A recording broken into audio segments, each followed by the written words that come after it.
और किस तरह से ऑपरेशन सिंदूर ने आतंकिस्तान को चूर चूर कर दिया, ये पूरी दुनिया ने देखा। लेकिन इस बीच देश के ही कुछ ऐसे नेता थे जिन्होंने हमारे जाबाज सेना के जवानों पर, हमारे देश की बेटियों पर कुछ ऐसी टिप्पणी की जिसको लेकर अब सुप्रीम कोर्ट ने भी फटकार लगाई है।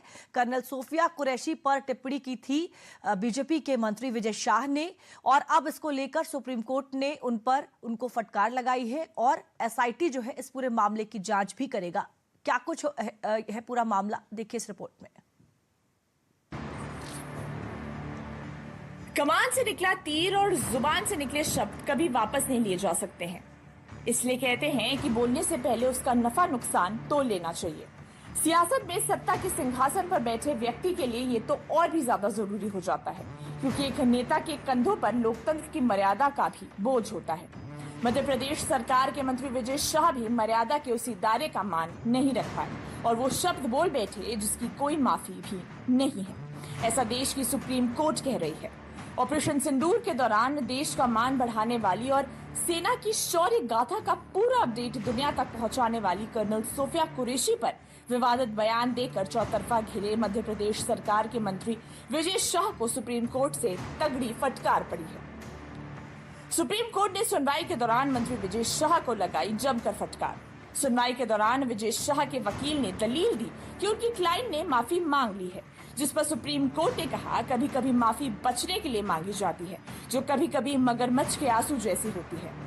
इससे मतलब क्या है आपका? जिस तरह के भद्दे कमेंट उन्होंने किए हैं वो भी बिना सोचे समझे अब उस पर माफी मांग रहे हैं।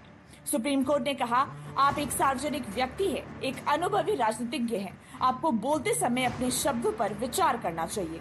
हमें आपका वीडियो यहाँ प्रदर्शित करना चाहिए। ये सशस्त्र बलों के लिए एक महत्वपूर्ण मुद्दा है। हालांकि सुप्रीम कोर्ट ने विजय शाह को फटकार लगाते हुए उनके ऊपर लटकती गिरफ्तारी की तलवार से फिलहाल के लिए राहत दी है।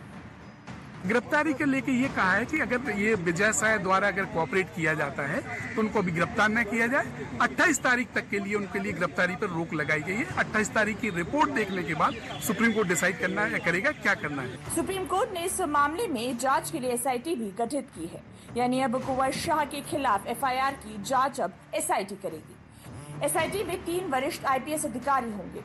शर्त ये भी है कि अधिकारी मध्य प्रदेश राज्य से नहीं होने चाहिए। कोर्ट ने यह भी कहा है कि इन अधिकारियों में एक महिला होनी चाहिए। जांच के लिए 3 आईपीएस वाली एसआईटी गठित।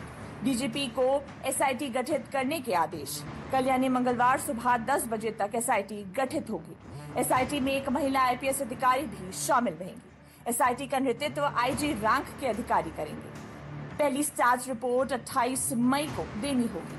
विजय शाह की गिरफ्तारी पर फिलहाल रोक रहेगी। सुप्रीम कोर्ट ने डायरेक्शन दिया है मध्य प्रदेश स्टेट के लिए कि इमीडिएटली एसआईटी कॉन्स्टिट्यूट की जाए।